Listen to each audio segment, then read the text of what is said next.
Third weight loss blocker that pretty much nobody talks about in the weight loss coaching industry. Some people understand its power, but nobody really feels comfortable talking about it. So I always feel like the renegade talking about this part of it. But we call it the I'm too sexy weight loss blocker.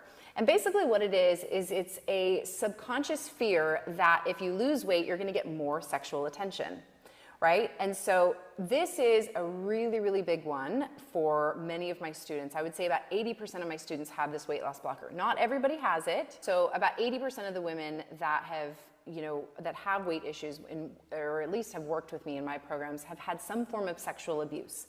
And I categorize sexual abuse as anything that is actual sexual abuse that we understand is, traditional term, to anything that makes you feel uncomfortable sexually in your body.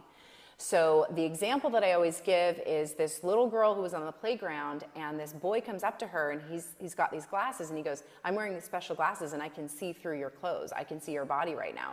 She felt violated, right? She felt like she was naked, and then this boy that she didn't know could see her naked. And there's a lot of things like that that happen to women that women don't categorize as a boundary, as a sexual boundary violation. And so this is the biggest thing that I find when people come to me is that, we'll start to pull apart, and I'll start to ask them about things like this, and they'll say, "Oh yeah, but this happened, but that's not really that big of a deal."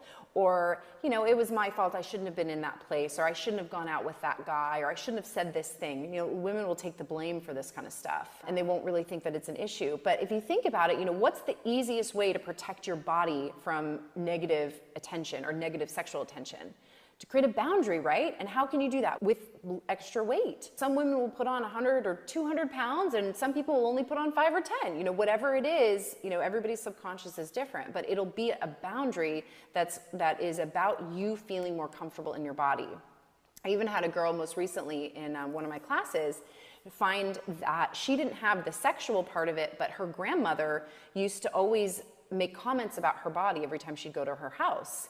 And she hated it. And she was too young to communicate, "Hey grandma, don't talk about my body like that. I feel really uncomfortable." So her way was to put on extra weight. And it just, made her grandma talk about her body even more. But, that was just what her subconscious was trying to take care of her. It's a huge one, and it's actually the most powerful one. So like if, I talk about the 7 subconscious weight loss blockers. If people have all, say they have 5 of them and one of them is this, and they get rid of 4 of them, but this one still remains, they'll continue to have their weight problem. So it is absolutely the strongest one.